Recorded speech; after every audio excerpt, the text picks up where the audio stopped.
Everybody having a good time? It's been a great day, hasn't it? Has everyone enjoyed it so far? Learned lots of stuff? Ready for a beer? Well, I stand between you and a beer, so hopefully this will be good. But thank you all for coming. And if you don't know me, if we've not connected before, there's a QR code on this slide with my LinkedIn. Please do connect with me, reach out to me. It'd be great to talk to you all. And Alan, what are you doing? I'm just taking a picture, mate. Don't worry about me. Well, can you maybe go and sit down like everyone else? It's a bit disrespectful. Sorry, mate. I'll just connect to the internet, the Wi-Fi, and enter in a PSK. You mean you enter in your passphrase? Passphrase, PSK, it's the same thing. It's not, Alan. Alan, come here. Come here. Your passphrase and your PSK are not the same thing. I think you need a bit of a security lesson. What do you think, ladies and gentlemen? Should we give Alan a security lesson today? It is his week. Look. Damn me and my big mouth. I've got a chair for you. You just sit down here. Okay. And we'll explain some wireless security to you. Okay, you know it's my favourite subject. I know it's your favourite subject, yeah. Okay, so first thing that you need to know, Alan, PSK, passphrase, not the same thing. They're not? They're not the same thing, no.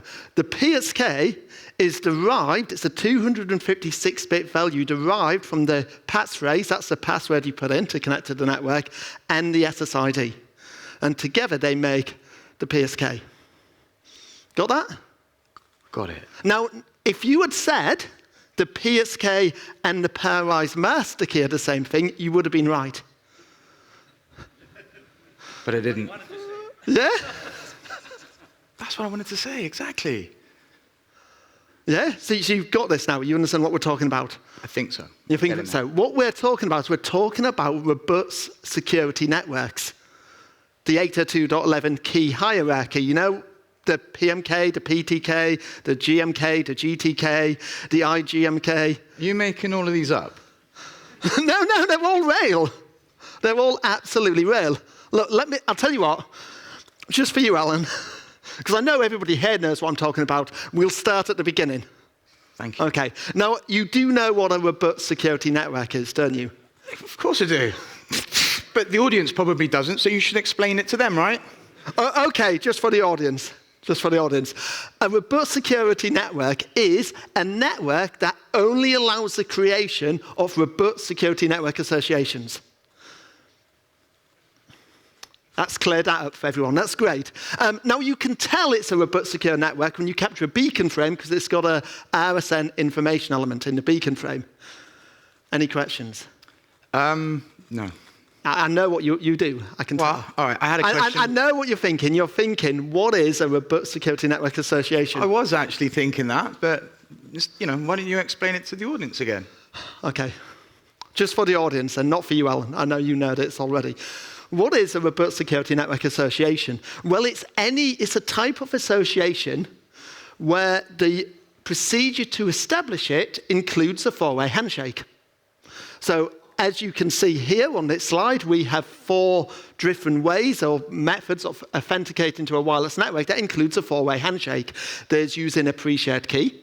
There's OWE, which is the replacement for open system networks.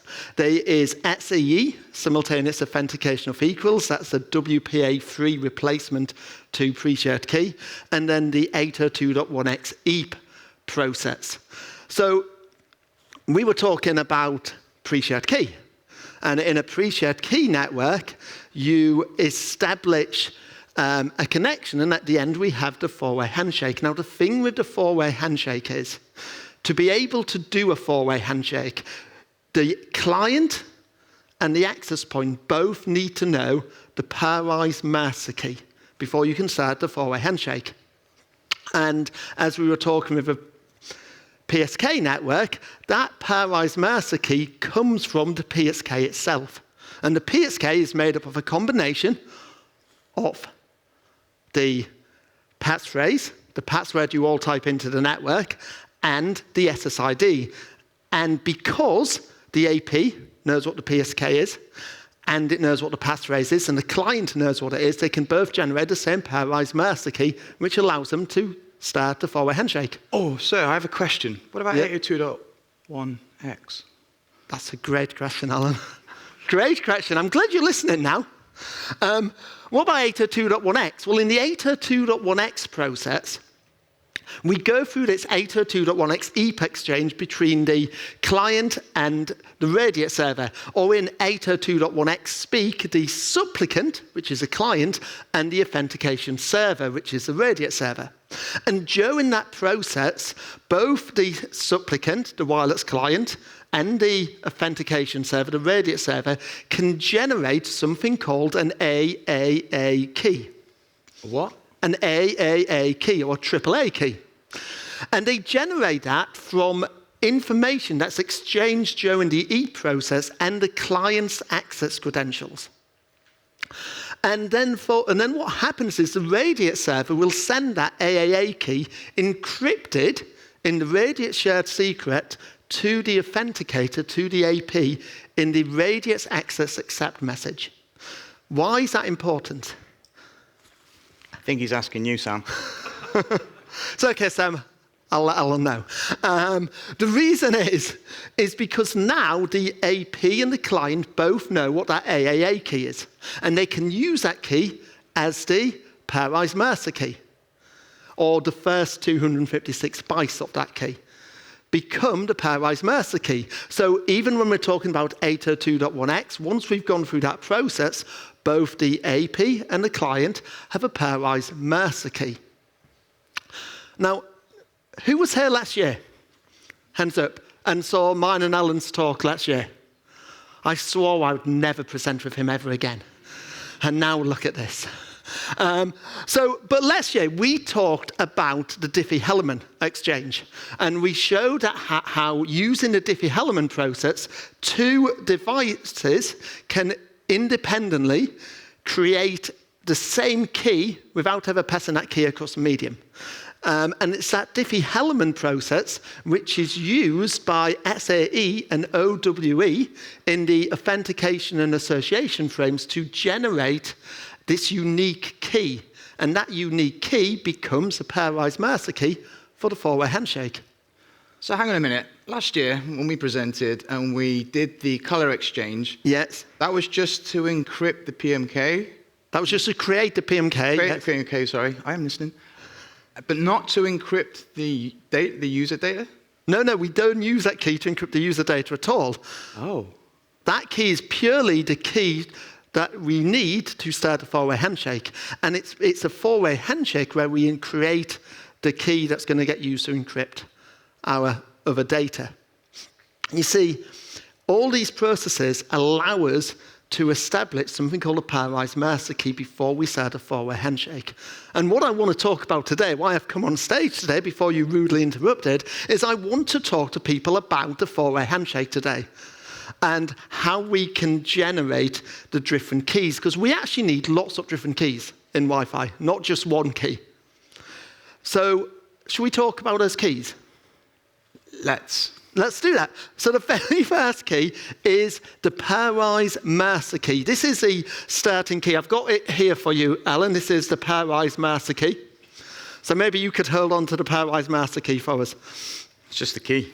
It is. It's a key. But it's this starting key that comes from either the 802.1x process, from your pre-shared key, or from a Diffie-Hellman exchange. That's the key we need before we can start the four-way handshake. Now, the main purpose of the four-way handshake is to generate another key. And this is, yes. Is it the GTK? No. Ah, damn it. But close.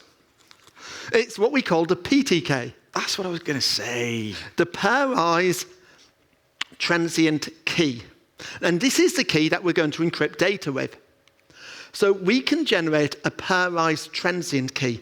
And that is why we do the four-way handshake. So we start off with the PMK, and the aim is to generate something called a pairized transient key, which we're going to use to encrypt our data between the client and the access point. And we use that to encrypt all unicast data packets.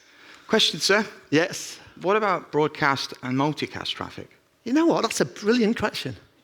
That's a brilliant question. Because this is only unicast traffic because it's a per user, per session key. It's only, if you're the AP and I'm the client, it's only for data between us. So if you want to send broadcast traffic as an AP, guess what? You need another key. Another key. You do. So we generate the PTK. That's our special key, just between the two of us. Ooh. But then you want to send some broadcast traffic, you need... Oh, that's the GTK that I said earlier. A GTK, a group temporal key. Yeah. There you go. That's the key you need to send broadcast traffic between us. Any questions? Why do I have so many keys? Oh, we're only just getting started. So you were going to ask me, I think, why is it temporal? Sorry, yeah, Peter, why is it temporal? Why is it called a group temporal key? Well, that's a really good question, Alan. You really come up with some really good questions in this talk. Why is it called temporal? Well, it's temporal because the access point is going to change it every so many hours. It changes, depends on the implementation, but how often, but it changes it. Because let's say I connect you as an AP, and you will then send me your GTK so I can decode your encrypted broadcast and multicast frames. Now, broadcast and multicast frames in a wireless network are called group frames, hence why it's called a group temporal key, because it encrypts group frames. And once I've got that key, I can decrypt all your group frames, but then let's say I disconnect, and maybe even my credentials on the network expire. I'm no longer meant to connect to that network. If you don't change your GTK, I will be able to carry on decoding all broadcast frames you send to everyone who does connect forever. So we don't want that, so we rotate it and change it all the time. Is that making sense? As mud. Any more questions? Because I know what you're thinking. You do? Yeah. You are thinking, but where does the GTK come from? Yes. I knew it. And that's another good question, Alan. Thank you. Where does the GTK come from? Well, guess what? We need to generate a GTK from another key. That is the GMK. This is the group master key. There you go, Ellen, group master key for you. The group master key is a private key of the APs. You generate it, you keep it to yourself, it never gets transferred anywhere, you're never going to distribute it, you just use it to generate your GTKs. So it's a private key. So good so far. We've got 4 keys. We can now transmit unicast data encrypted, and we can do broadcast and multicast traffic. Everything clear? As mud. Shall we dig a little deeper? Yes. Of course we want to dig a little bit deeper. Yes. Great topic at the bar to talk about afterwards, right? We're going to dig deeper because the PTK, which you're holding there, actually subdivides into 3 subkeys. Turn it round, Alan. You'll see it's actually made up of some subkeys. We've got the KCK, the KEK, and the TK. Why so many Ks? I don't know. I don't make this up. So these are subkeys of the PTK. Why so many keys? Well, let's explain what they all do. The key confirmation key is used to calculate something called a message integrity check, a MIC. This is how we ensure the integrity of unicast traffic on the wireless network. So we can calculate something called a MIC against a packet using the KCK, and we know that that packet is genuine. We'll see how that works when we look at the 4-way handshake in more detail. The next key is a key encryption key. Why do you need a key encryption key? Well, as the name suggests, to encrypt keys. Keys, yes. Yes, of to course. encrypt keys. So you're going to send me at some point when we're doing a four-way handshake the GTK because I need to be able to know how to decrypt your broadcast traffic. But if you just send me it in the clear, all of these guys are going to get it too. We don't want that. So you're going to encrypt it with your key encryption key, your KEK, which is part of the PTK. You've got it. I think so. I'm getting good at this. You've got it. So that, and then finally, the final subkey is the TK, just a temporal key. This is the per user, per session key that we're going to use to encrypt unicast data between the AP and the client. Make sense? Yeah. This lot of following, at least, I can tell. You're not following along. About half of you are asleep. So now we've got our keys. And you know, for a long time in Wi-Fi, this was it. These were the keys you needed to know to understand 802.11 robust security networks. But the thing is, security's got better. We've got WPA3. WPA3 makes what mandatory? Security, keys, encryption. It does. It also makes management frame protection mandatory. So it adds another layer of protection. We also, Wi-Fi 7 has made beacon protection mandatory. And with these new security mechanisms, guess what? We get new keys. I have a question.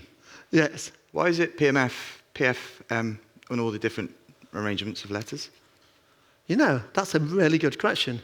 I know, I'm full of good questions. Let's talk about protected management frames or management frame protection. What's the difference between the two? Well, if you read the IEEE standard, it will talk about management frame protection. It was actually introduced by the 802.11w standard, which was published, I believe, in 2009. So a long time ago, but we never really implemented it. Okay? When you actually read the standard, it also uses another term called robust management frame protection. So even within the standard, we have two names for the same thing. And then we have the Wi-Fi Alliance, who's responsible for WPA, Wi-Fi Protected Access. And they call it protected management frames. So protected management frames and management frame protection are the same thing. Just depends which organization and which specification document you read.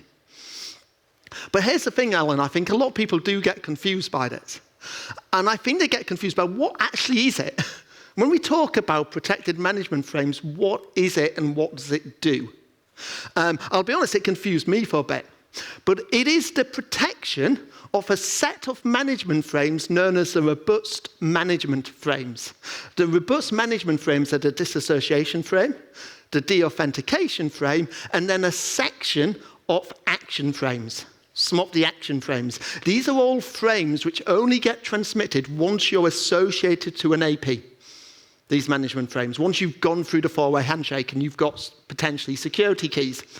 So what do we do with them? Well, if these management frames are unicast, we protect them with our PTK. This one. That's right. And we can encrypt them, and we can protect them with we can protect the integrity of the key with the MIC. That stops replay attacks. It stops forging or bit flipping any of these bits. So we can do that. But it also specifies that we need to not encrypt, but protect broadcast management frames, because a lot of these frames are broadcast. And the PTK is only used for unicast. So how do we protect the integrity of broadcast multicast frames? Hang on a minute. Let me work this out.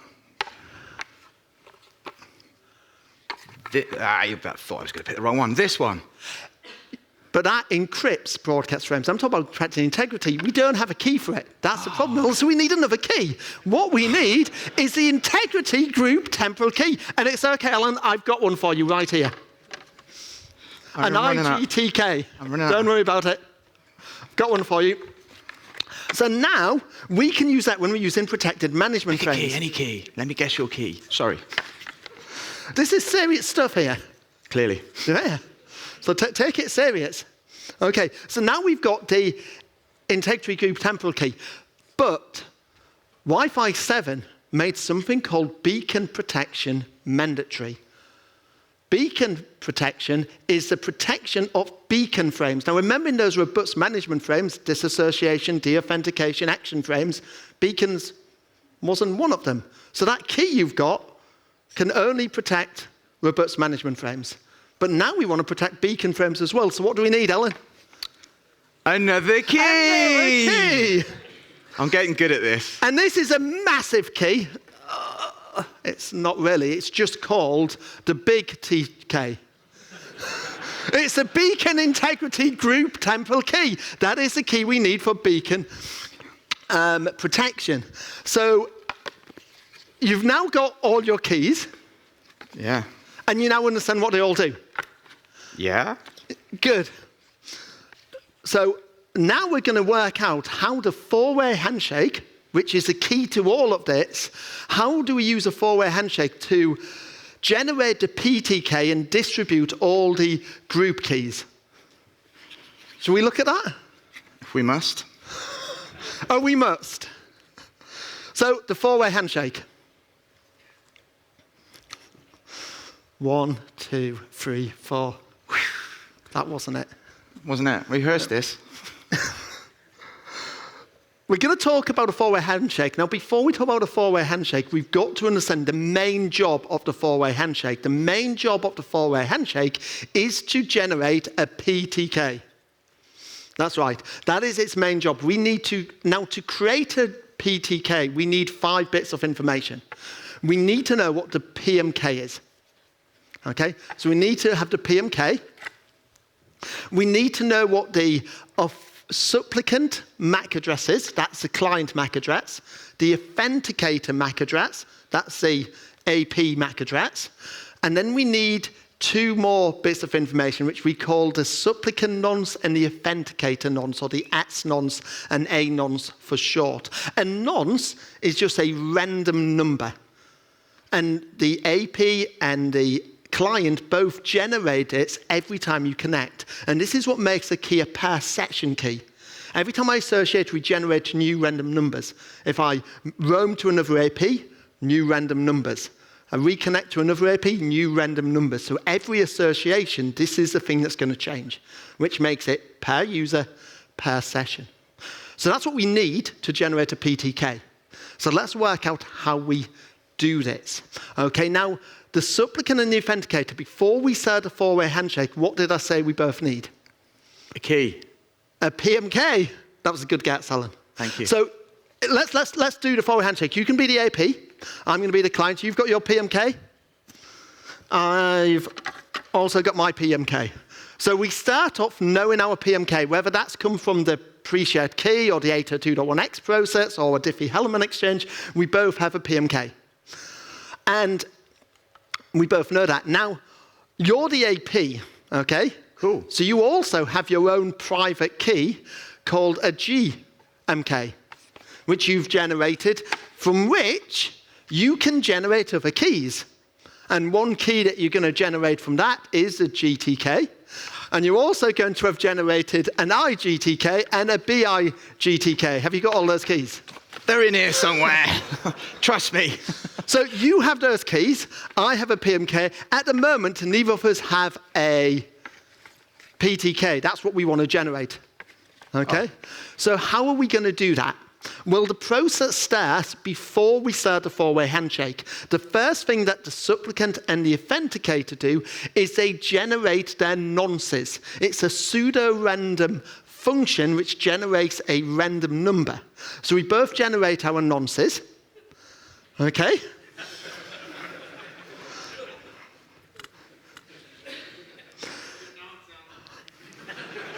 He's right here.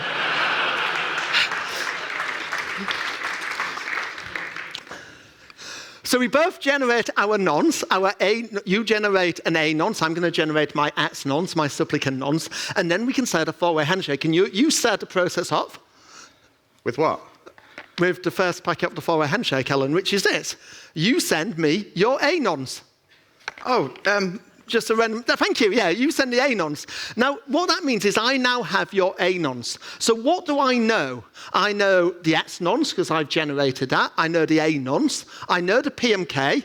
And because we've just transferred a packet with a source and destination address, I know the 2 MAC addresses. So I have everything I need to generate a PTK. You don't yet, but I do. So I'm going to use that information and generate my PTK, which also has the 3 subkeys in. Great. So I've got a PTK. What happens next? Well, I send the next packet up the 4-way handshake. And in that packet, now I've got my PTK, it is going to include my xnons. So now you get the xnons, and you know that information. Also in here, though, I have calculated a message integrity check on this packet, a MIC. I've done that using what? I've done it using my KCK, which is part of my PTK. So the PTK I've generated, I've used to calculate a MIC in the second packet. When Alan receives this frame, he takes the xnons, and now you've got all the information, so you can also generate a PTK, which you've done. So we have both generated a PTK. Now here's the thing. If we did it, Ellen needs to check, did I use the right PMK to generate it or not? If we're using pre-shared key and I've used the wrong pre-shared key, I'm going to have generated a different PTK to Ellen. So how does he check? Well, he uses his PTK to calculate a MIC for the second packet and see, does it match? Does my MIC that I've put in the packet match the one that he generates? If they're the same, you can say, great, I know, Alan now knows we're both using the same PMK. I don't know that, but Alan does. Does that make sense? So he's now confirmed that I've generated the same PTK. And you send packet number 3. In packet number 3, you're also going to use your PTK to calculate a MIC, and you're going to send me an instruction that says, yes, I've confirmed you've got the same PTK. Install that PTK, we can start using it. Hang on a minute, I'm not too sure yet. So what I'm going to do is I'm going to use my PTK to calculate the MIC and see, does it calculate? So I'm going to do the reverse and confirm that I know Alan's also used the same PMK.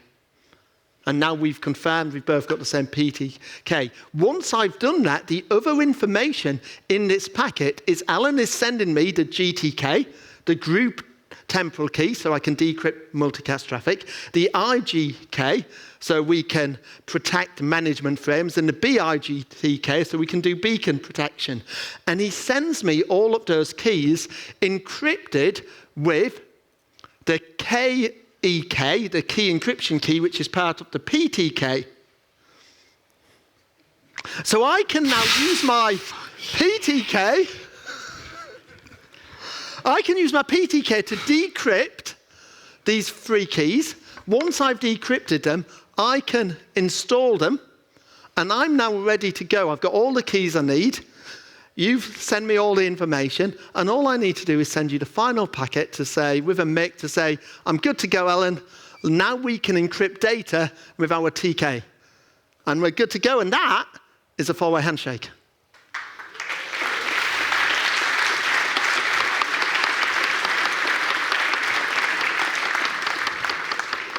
Alan, you take a note. If you would now like to My turn. Tell everybody the 4-way handshake. Love to. Right then. The 4-way handshake occurs when... Alan, we're actually out of time. Are we? Ah. I think that's all we've got. Thank you. Thank you very much.